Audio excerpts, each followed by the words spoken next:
Hi, this is George from Ideal Mobile. Today I'll be unboxing the new OPPO F7.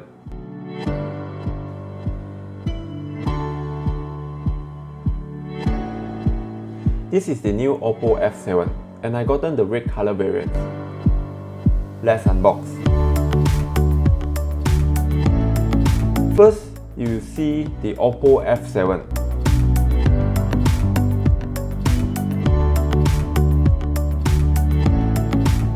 Followed by a transparent TPU case.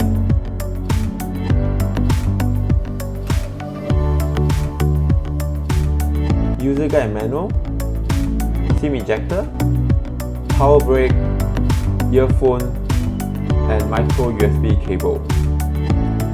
Let's unwrap the OPPO F7 and roll the text back.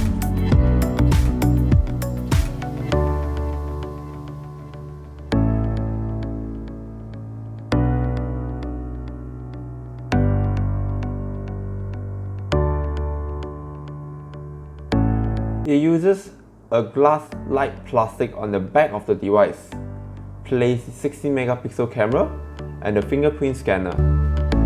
Facial unlock is available out of box.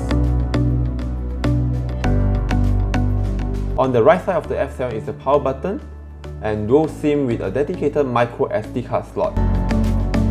On the left are the volume button. The bottom is a loudspeaker, micro USB port and 3.5mm audio jack. The beautiful 6.23-inch super full screen has a notch on top of it, house the 25 megapixel camera, sensor and earpiece. The OPPO F7 is available for pre-order now and will be officially available on the 21st April. For more details and hands-on, head over to theidealmobile.com.